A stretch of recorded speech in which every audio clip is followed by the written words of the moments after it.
Today we are going to present about net zero university campuses, and the main motive of this net zero campuses is to tap the young minds,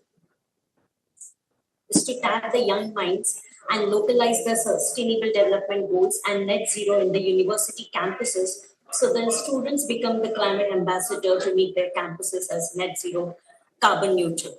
And I would like to invite Dr. Rajendra Shinde, who is founder director of Green Day Foundation and former director of UNEP. He is also a coordinating lead author of IPCC report, which won a Nobel Peace Prize in 2007, and he would give us the context and the background of this net zero university campus.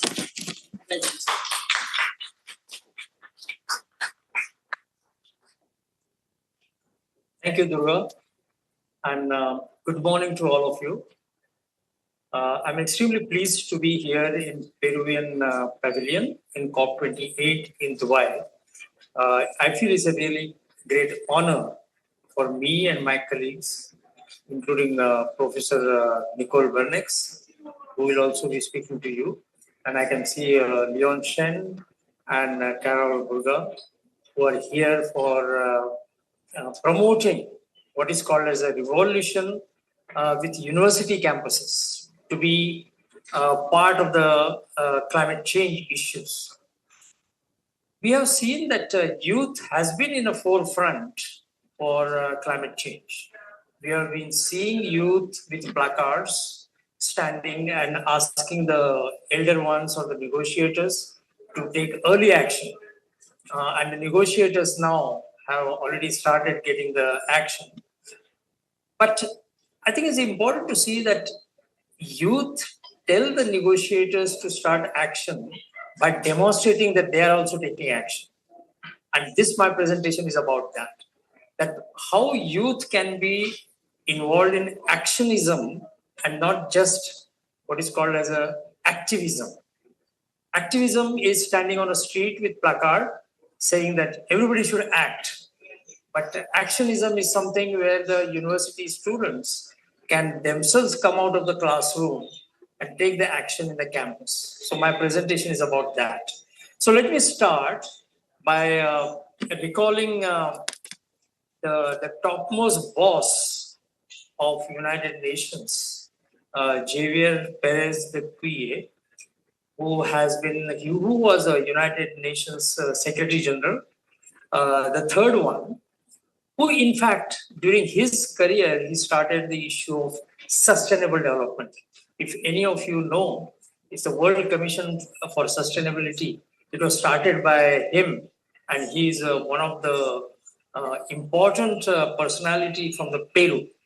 So Peru was in the forefront of sustainability through Secretary General, and I'm very honored to remember him while I'm speaking on a Peruvian pavilion today, when the urgent actions are really needed, and we don't have to now produce reports, but now you have to start the actions.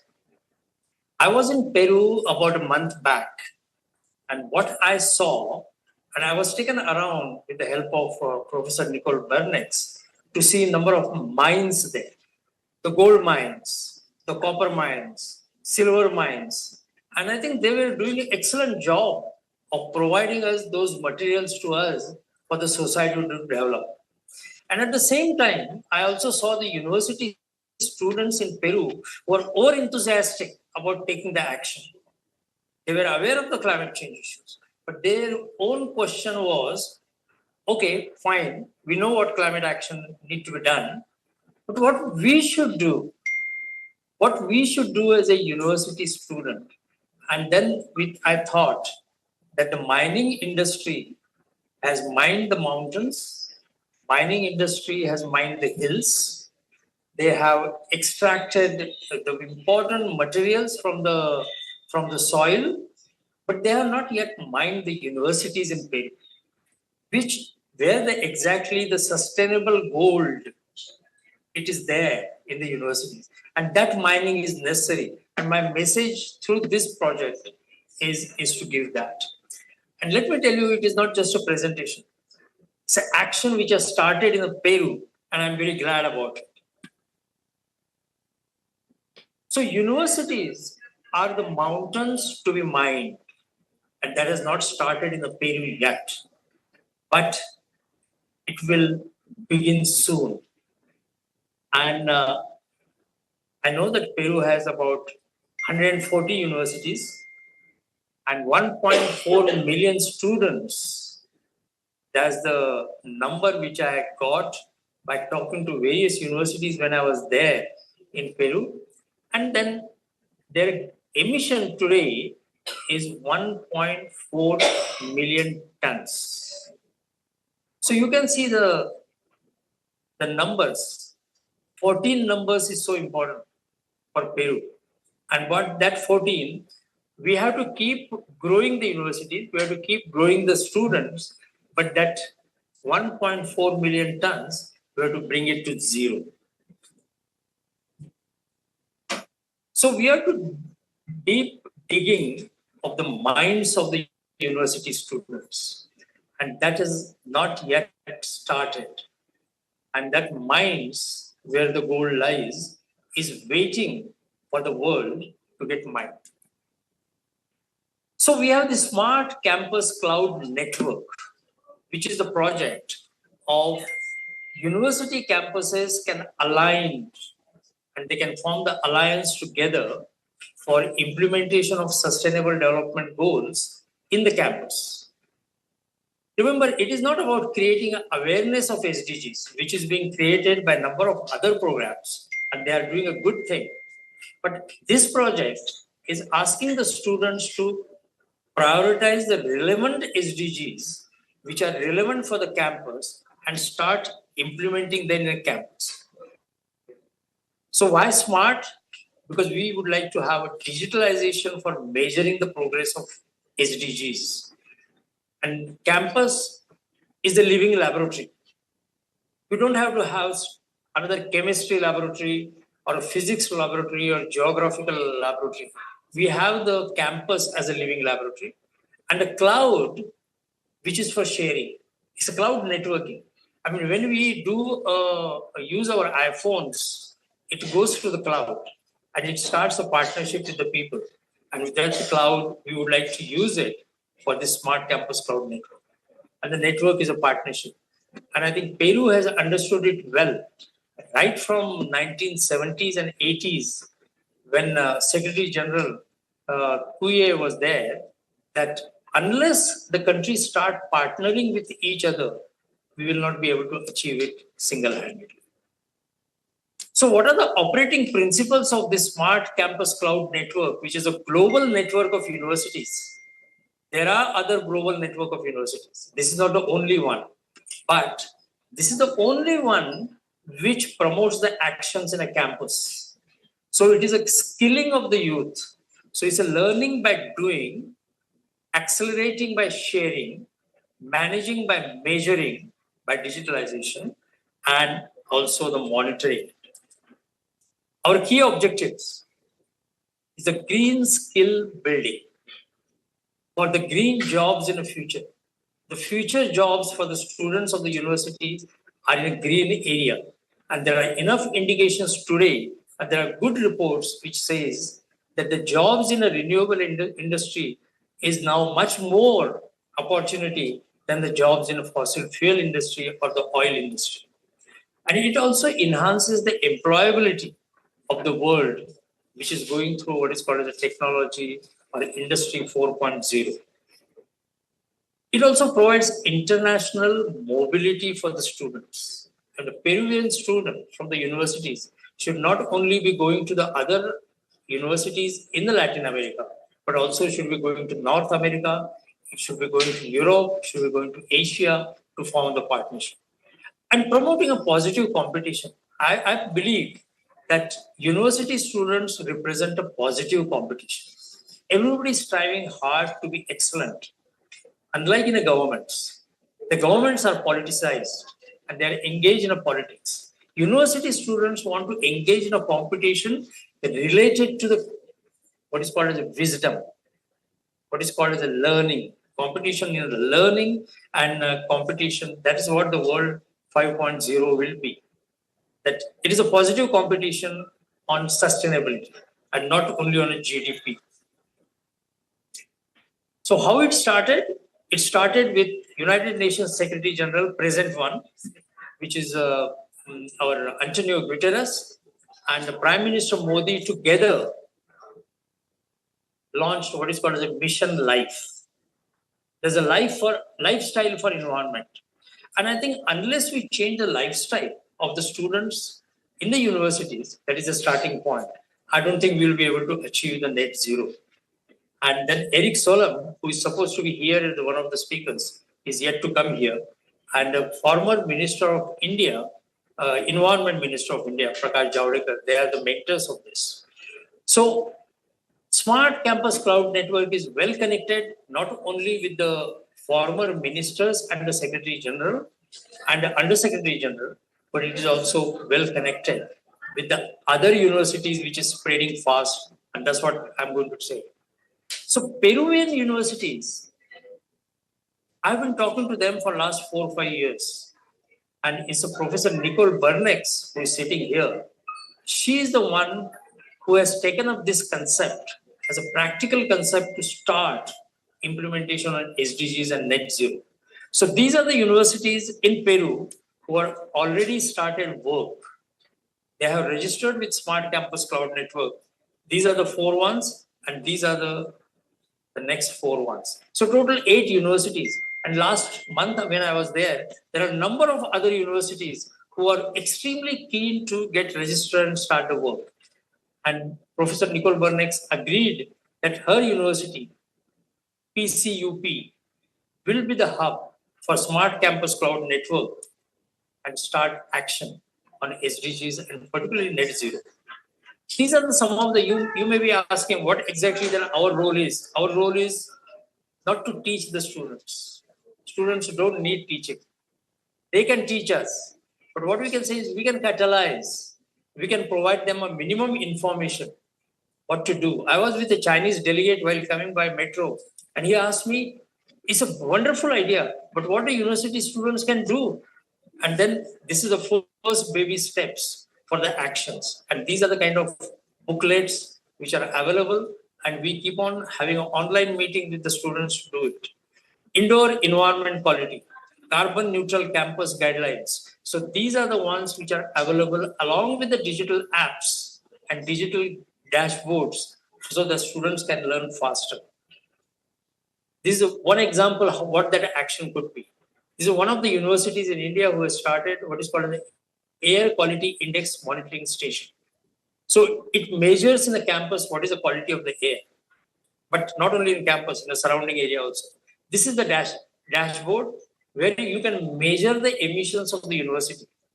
The university should not say that, oh, we are already green because we have a lot of trees in my campus. That doesn't help. We are at the stage that we have to start measuring and reducing it to net zero. And you require a digitalization for that. It doesn't require a qualitative statement, but we require a quantitative statement to see that your emissions are really decreasing. This is one of the examples to tell how much is coming from renewable energy, how much emission is from the grid, which is come from the fossil fuel. And because of the lack of time, I won't be able to show it, but there could be a live demonstration of this right now. And these are the real-time basis. So to end, what I would like to say is Peru is the right country to start and demonstrate to the world that universities are in the forefront for the net zero. The negotiations going on there are just announcements, pledges, promises, but we don't see performance. People are saying that we will pay $500 million, but there is no framework. We don't know how that money which has been pledged will come to. And our message to the university students is, don't pledge, don't promise, just perform, just do it. And that's why we are here, that university students can talk to us. And I would like to end with this statement of Antonio Guterres. I started by recalling and tributes to the third United Nations Secretary General, Mr. Puye. I would like to end with this statement of the present Secretary General, who said that we are standing on a cliff, and to waste this opportunity would compromise our last best chance to stop runaway climate change. It would not only be immoral not to take action, but it would be suicidal. And I don't think the negotiators and the countries have realized this, where we stand, but I'm sure university students know where we stand. Thank you very much.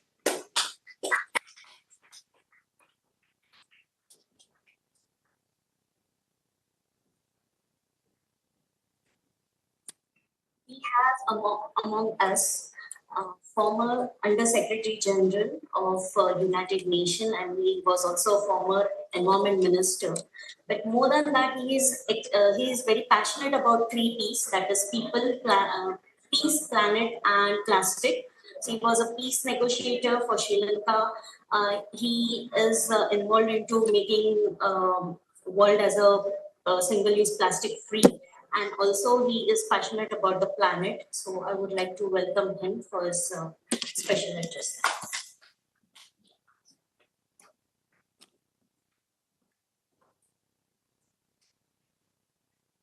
Thank you so much, and good morning, everyone.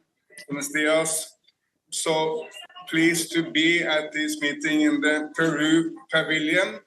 Through this initiative, originated in India, or Bharat, as many Indians name their nation these days, but it's spreading to the world, and Peru is taking absolutely a leadership position as one of the main drivers of such an initiative. So I'd like to congratulate you with that. Understand that 8 Peruvian universities already have started planning to join the initiative. It's a fabulous initiative, mainly because universities everywhere in the world has an absolute special ability to lead. Whenever there are developments in the nations, universities tend to be front and center because they provide a lot of the thinking, the intellectual capacity in every nation.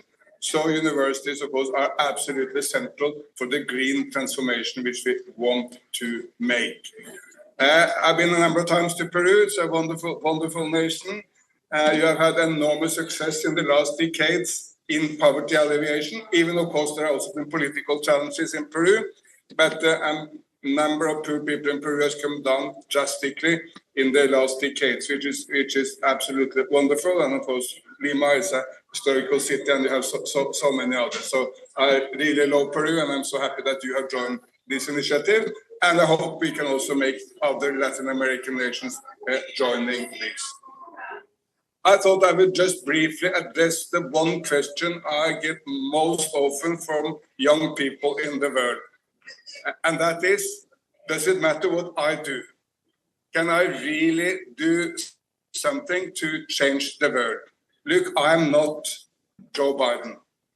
I'm not President Xi Jinping of China. I'm not maybe even a leader of a somewhat smaller nation like Peru. But I'm an individual. Does it matter what I do? And my answer is very firm and very simple. Don't wait for anyone else to change the world. Change starts with you. You are the change maker. The great Indian, maybe one of the most wonderful individuals who ever lived on planet Earth, Mahatma Gandhi, got it exactly right when he said, you need to be the change you want to see in this world. If individuals take action, of course, the action of one individual is not transforming the world. But the action of one individual is spreading to others and help creating the mass movement for the environment which we do need. And let me make a few suggestions as to what I believe young people and students basically everywhere in the world can do. First, the most important at universities are not the textbooks or the premises or the buildings. It's the intellectual debate. It's the role of universities of framing science, understanding the world. So curriculums in every university, everywhere in the world, must encompass environment and basic modern science. That's very different from nation to nation, but everywhere, please put pressure. on those who make curriculums to make sure that climate and environment is very well reflected. And frankly, we also need to stand up to defend science, because incredibly science has come under attack. Sometimes people say, "Oh, I don't want to take vaccines," or "I don't want to believe in climate science." But look, this is completely illogical, because I've never met a person who said, "I don't want to take vaccines," to add it, "but I don't want treatment if I get cancer." So if you believe in modern science ability to do something with cancer, maybe you should believe also in modern science when it comes to vaccines.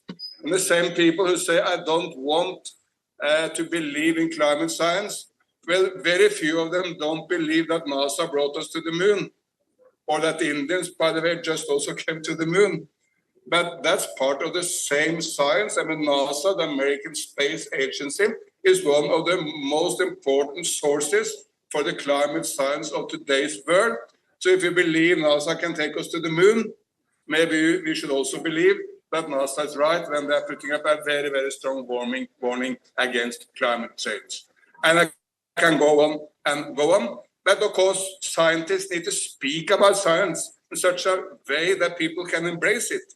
Cannot do extremely boring PowerPoint presentations which no one can understand, with any number of scientific expressions which no one can understand, with any number of acronyms which are so prevalent in the UN. Most speeches in the UN, most people in the world cannot understand.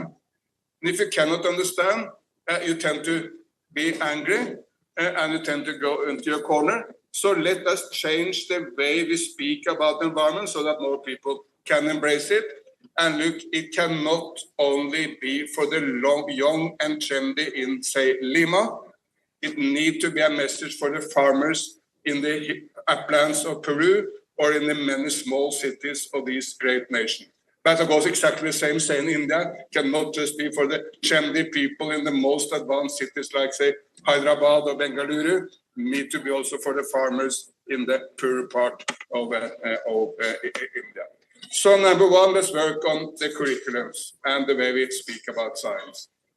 Second, it's incredibly important that every young person use his or her influence.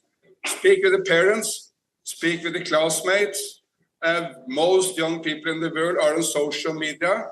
Why not put out some inspiring stories on social media from people who do something well? Not just run around finger pointing to people or condemning people. But look, that lady has done something wonderful in, say, Arequipa. Well, put it out. Showcase it to the world and let others be inspired by that message. Thirdly, we can all plant trees. Peru is a relatively dry country, but there are many opportunities for planting trees, and we should do it a lot more. I'm a good friend of the Chief Minister of the Indian state of Madhya Pradesh. His name is Shivraj Chauhan. He was just re-elected with an increased majority after running his state for 16 years. So it's quite impressive. But he is planting one tree every day. Why is he doing that? Well, he has created a small little forest just by himself in the capital of the state, which is Bhopal. But of course, much more important, there are 80 million people in this state. And inspire them also to plant trees in their villages, their parks, their hills, their agriculture fields. So every young person in the world can start planting a few trees and then inspire others to do it. Then demand renewable energies. Every university in the world have roofs. Most universities in the world have parking lots. Well, all these parking lots and roofs should be clad by solar panels. And if you want to go to be inspired for all this, go to China. When China is now 80% of all solar in the world is in one nation alone. China, 80%, the rest of the world, 20%. We need to move faster. Don't blame the Chinese, just move faster in India, Peru, Norway, wherever. And solar is a very important part of that because solar energy can be spread everywhere. You cannot build a hydro power plant everywhere. You cannot build a big wind plant everywhere, but you can put solar everywhere. And mind you, the solar is not coming in any color. You want it in yellow or in pink? Well, you get it in yellow or pink, not just in blue or black. You get a little bit less energy to put it in yellow or pink, but that may be good if you want it to fit with your design taste or the historical character of your building. If it's an historical building, you should not destroy it. You should look into how solar panels can fit into the heritage and the design, and it can all be done with modern solar panels. And finally, let's avoid the plastic pollution. Every single person in the world can drink from a normal cup. Our fathers and mothers and grandparents did it everywhere in the world. And if they had problems those days, it was not because of the cups. Everyone can drink from without a straw. Look, North Americans are using 600 straws per person per year. And quite a lot of them ending up in nature. And so if we stop using all these nonsensical plastic items, there are a number of plastic items we do need. I mean, that plastic in our cars, make them lighter so they use less gasoline. We need plastic in our hospitals to defeat diseases. It's not that all plastic can be avoided, but we can avoid cutlery and balloons and straws and cups and bottles. All that should go into other materials or avoiding it. And plastic is not just an environment catastrophe, it's also a huge health issue. The other day, some of the top surgeons in Beijing found plastic items in the brain of a person when they did the surgery of that person. These are small fragments of plastic which we breathe, which we drink, or get if we eat a fish which is polluted from plastic. No one knows the exact consequences for the human body of this, but no one has suggested it's good for us to have plastic particles in our brains. And it, of course, calves, seabirds, whales are dying all over the planet. There was a whale dying in Thailand last year. It was dying by vomiting plastic bags. It had an enormous amount of plastic in its digestive system. So to sum up all this, look to the curriculum, try to spread the good message, the positive message of the environment, planting trees, demanding solar panels, and avoiding the unnecessary plastic. That's a lot of things individuals can do. And if the, small Manuel of Peru do that, well, he inspires others to do the same, and we get a global movement for the environment. Thank you so much. And again, thank you to Peru, and thank you to the professors and students who joined this movement. Rajendra is my old friend. So I've been inspired by him for quite some time. But I'm so glad to see that this movement is not taking off in many parts of the world. Thank you so much. Gracias.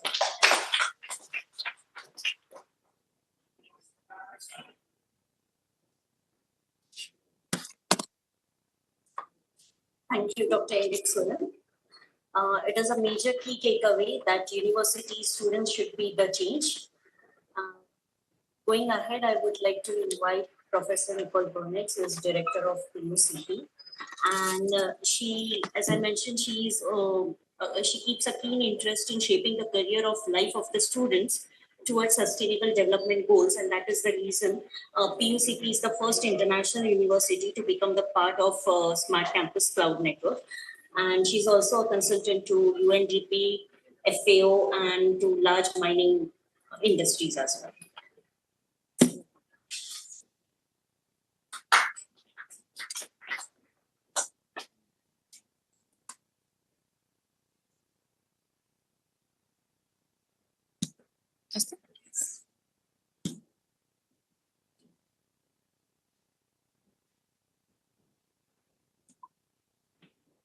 Good morning, everyone. I thank especially Dr. Rajendra Shande, Senior Eric Solheim, and I would like to present what we are doing in Peru. We are doing a lot of things, and I think many of them are very important, but we have a context. I would not like to speak about global climate change, but climate change produced by human activities, deforestation, land degradation because of land use changes, desertification, urbanization, and new ways of life. When I met for the first time Dr. Rajendra Shende, it was in 2015 in Paris, in the COP 21. And he started his conference telling us we will not have smart cities without smart campus. I think also we don't have sustainable planet without smart campus. Smart campus are very, very important. Campus are the laboratories of future, but also a campus is the strength of brainware. I'm not speaking of software. I'm not speaking of hardware. Campus are brainware, and it's very, very important. So I would like also to tell you that one of the things I underline since that day, since December 2015, it's the importance of GDC, Global Development Sustainable Development Goal 17, to know how to do partnership. It's a very, very important thing. You may look to our partnership as PUC, as Pontificia Universidad Católica del Perú, with the Peruvian network of university, which are 310,000 students, 19,000 teachers, and 2,000 researchers between 27 universities all over the country, but also the Amazon network of university. Amazon is key for our country. We are the country where Amazon born, you know.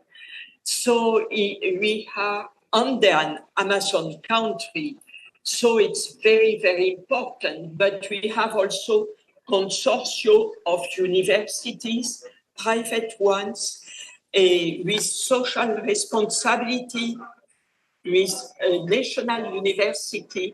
And we have also movement as responsible mining with university. I will speak of that after. You know, this link between university and enterprise.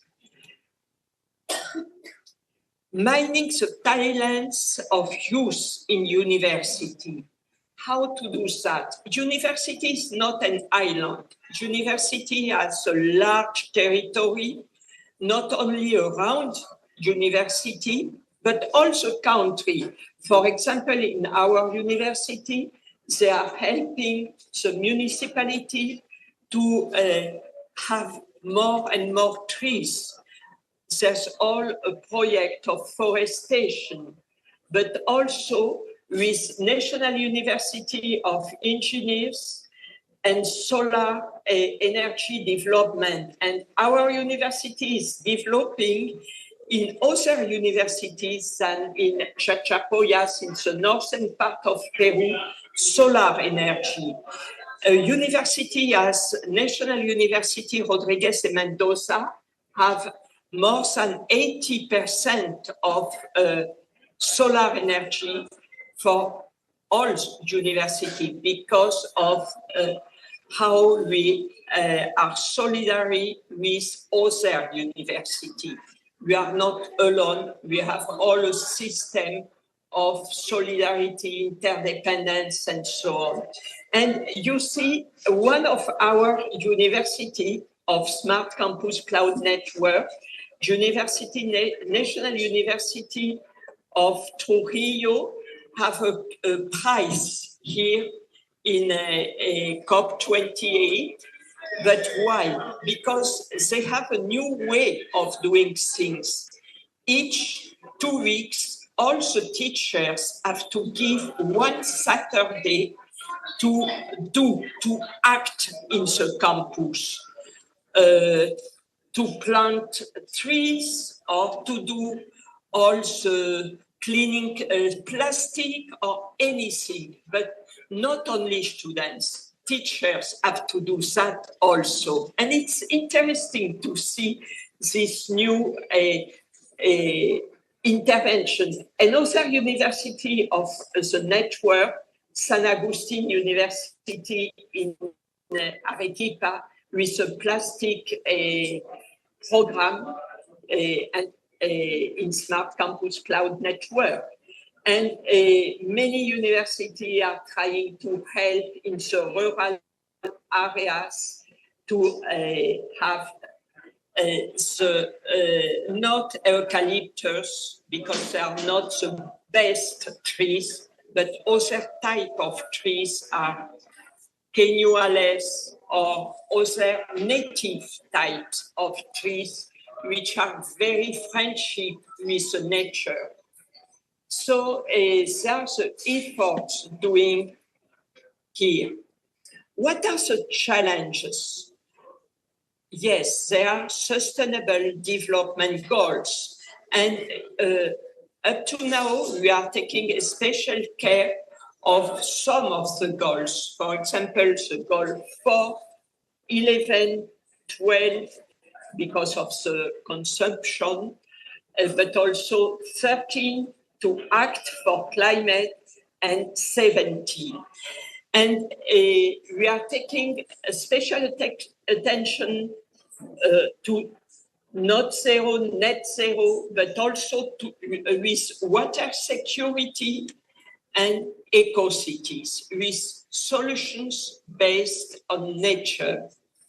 Because we have to remember that future is circular. There's a connection and it's always a cycle.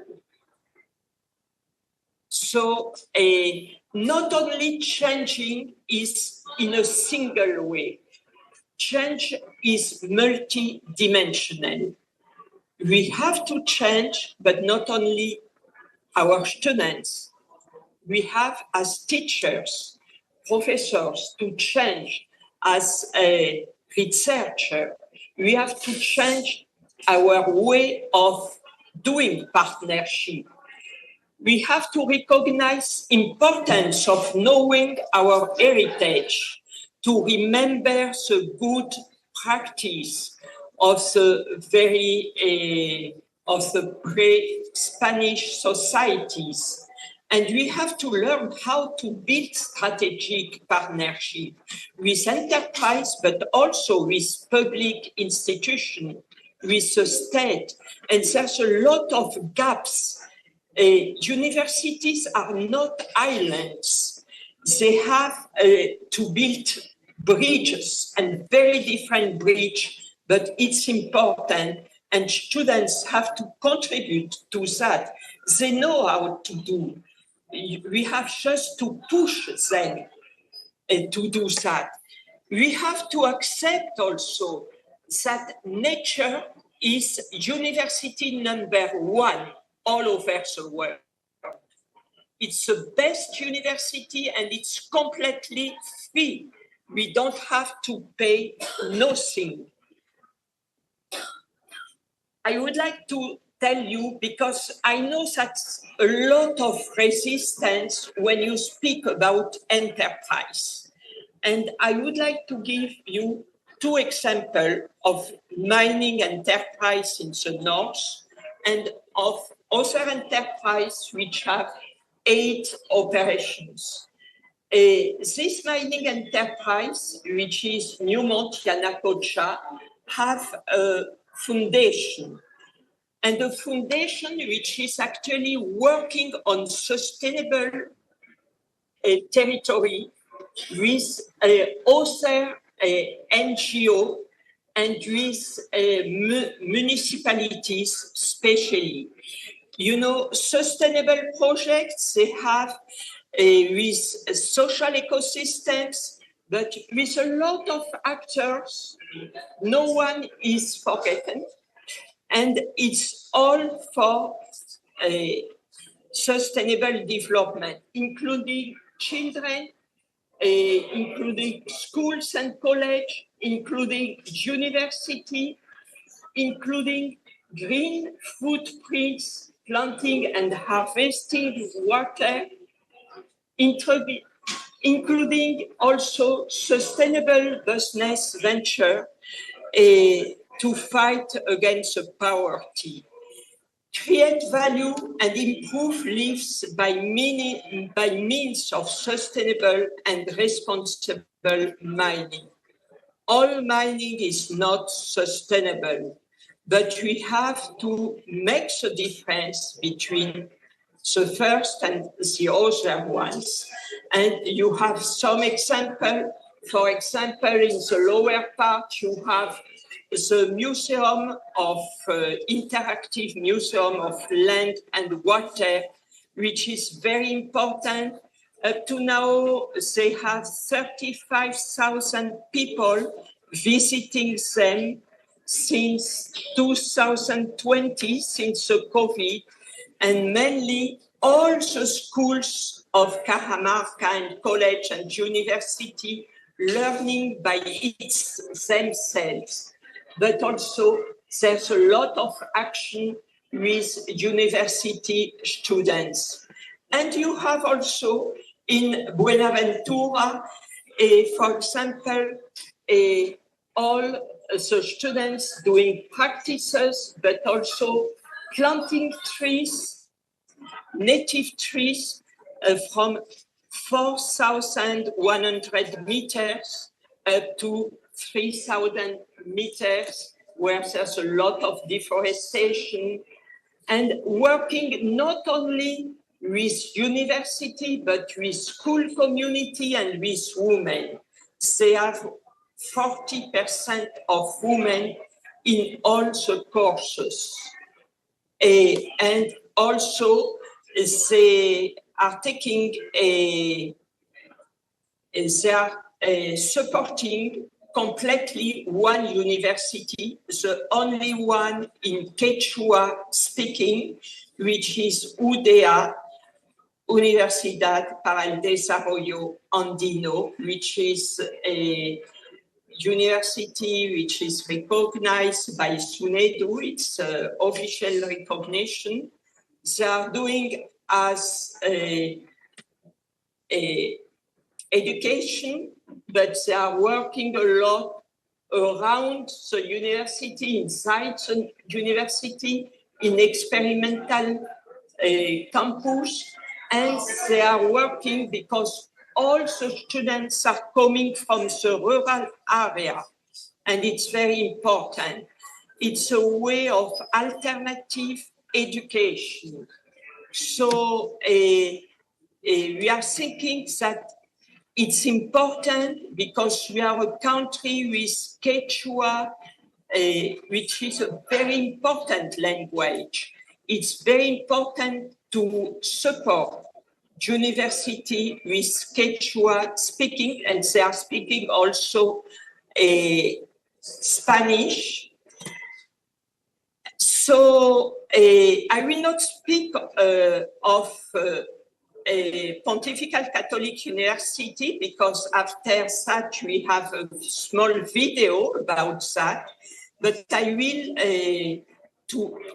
would like to end recording that Albert Einstein told us we shall require a substantially new manner of thinking if mankind is to survive. And we have to survive, and we have to create a new manner of thinking. Campus bringing the talents of youth, to life. Thank you very much for your attention.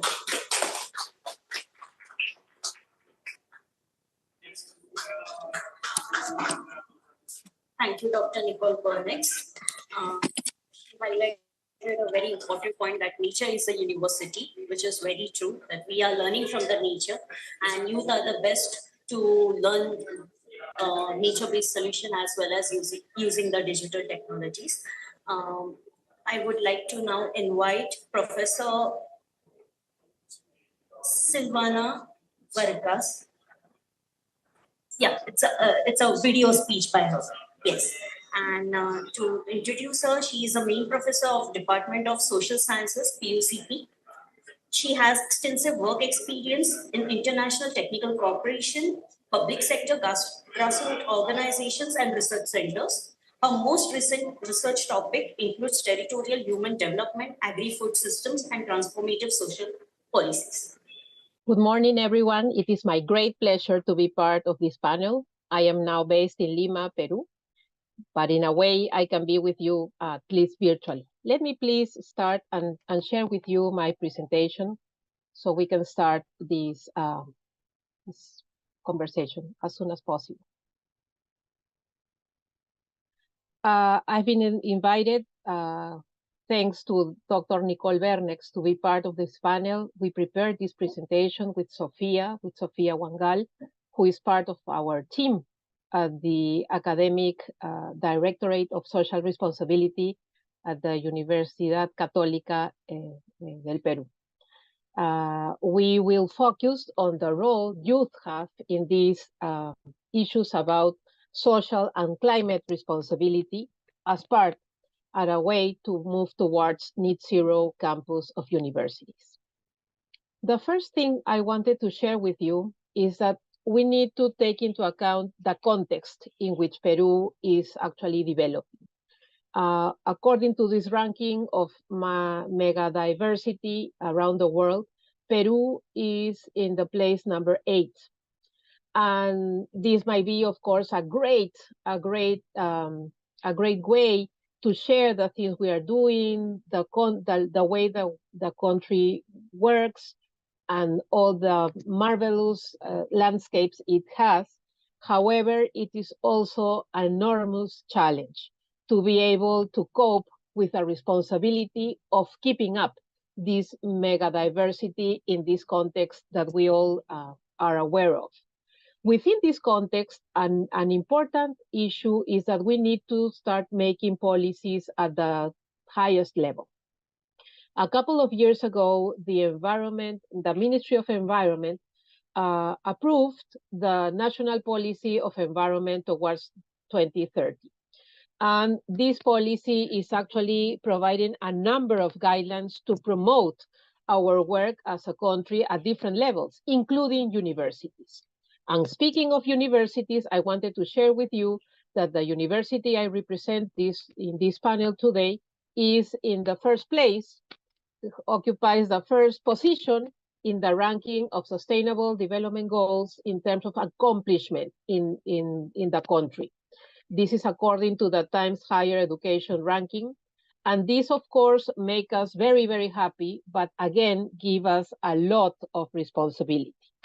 Within this responsibility, as part of the work we provide and conduct in terms of social responsibility, we are promoting a number of strategies. And to start, social responsibility is for us the expression of the ethical commitment the university has, particularly around the challenges of sustainable human development in the world. It's a way to move forward towards this responsibility. And we consider this social responsibility, of course, is in a way transversal to training, research, and university management. It's not an issue, an isolated issue, but is in reality part of all these processes the university is based upon. And in particular, we are developing a strategy that we are in one way or the other in love with, that we call Campus Sustainable Campus in English. This is a collaborative platform to foster environmental sustainability in the campus towards net zero, but actively involving our community, particularly our community youth, meaning our students. And I wanted to share with you 3 dimensions of this strategy that deal with the work students are leading. The first one deals with environmental volunteering work. The second one deals with innovative knowledge generation. And the third deals with sustainable university governance. In terms of environmental volunteering, there are a number of beautiful pictures of all the work that we have been conducting this year. The goal is basically to enhance environmentally committed active learning experiences among students of different disciplines. How to make sense of what they are actually learning, but applying this knowledge to specific experiences dealing with environmental challenges. The main topics we have been working around this year are tree planting, beach cleaning, solid waste management, sustainable water management, sustainable mobility, and a number of environmental hackathons where they provide some ideas based in innovation, based upon innovation. Some achievements we have been able to quantify. We have committed and involved around 339 volunteers this year, and they are particularly from the areas of law, education, geography and environment, environmental and sustainable engineering, communication for development, and psychology.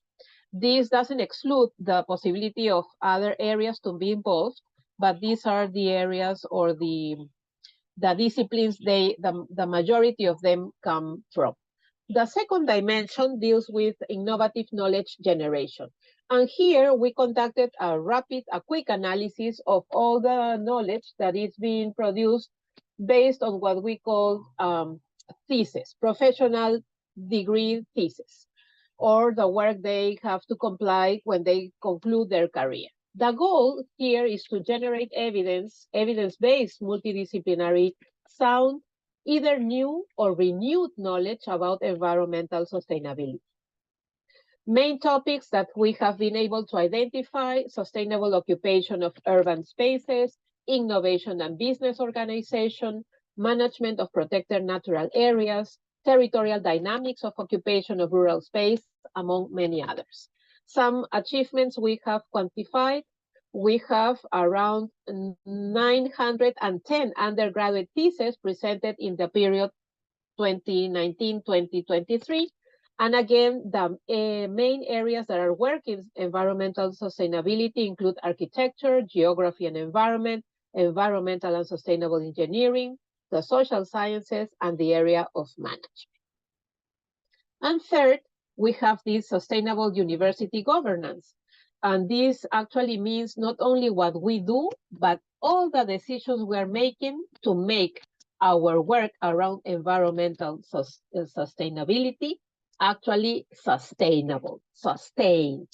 So here we have emphasized the strengthening of leadership and networks among environmental student organizations from a multi-actor collaboration approach, trying them to collaborate among units, administrative units, and of course with actors that are strategic for the university. Main topics we have covered as part of these efforts include the design of projects and the implementation, of course, either within and among university strategic stakeholders. Some achievements: we have been able to work closely with 5 student organizations, 11 university academic and administrative units, and 10 external organizations, including, of course, the Ministry of Environment, a number of NGOs, a district, municipality, and other universities. To conclude, some ideas as to how to move or where to move forward towards this issue in terms of involving the youth in sustainable efforts. First, we think, and we were talking with Dr. Rajendra, that it's very important to identify the strategic thematic areas we want to prioritize. Not all issues are urgent at the same level, so we need to make an effort in terms of making priorities. These priorities at the same time need to be aligned to the priorities in terms of university policies. And this is the way planning actually takes place. We identify the priorities, but the priorities need to be reflected in what we are going to do, where we are going to do it, how we are going to do that, and especially how those efforts are going to be funded. In the third place, along with the priorities identification, we need to enhance capacities at different levels. This means working with authorities, with faculty, with the administrative staff, and of course with our students. And one strategy that has proven to make great contributions is to work through networks and alliances. These efforts need to be, of course, permanently measured and reflected in indicators in terms of what kind of research is actually conducted, what type of training is actually conducted, and what type of volunteering work is actually taking place, to be able to show not only how far we have been able to move, but also what are the gaps that we need to, in one way or the other, start to close and address. And finally, and this is the reason why we are here, we need to keep implementing collaborative interventions locally with the actors I already mentioned, but also regionally. We are working very, very hard to establish a network, a coalition in terms of youth around environmental issues with universities in Colombia, in Chile, and hopefully in Mexico as well. So in that way, we can promote inter-university exchange. We can promote some sort of collaboration in practice through research and through training. Thank you very, very much for your time.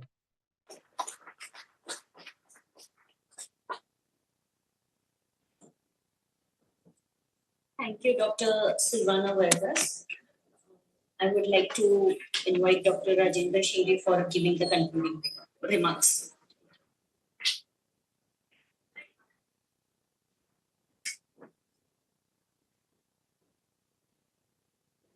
Hello. Extremely very unique session today.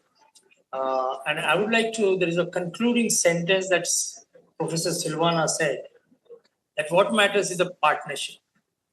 And a partnership is not only with the countries, not only with the states, but it's a partnership with universities who are tomorrow's actors to set our future on the right path. Because we are definitely not on the right path. We are standing on a cliff. And today, we don't require only a single person to pull us out of the cliff, but we require a partnership alliance. And that is, I think, the conclusion of this particular seminar. This session, I consider it is a very unique session.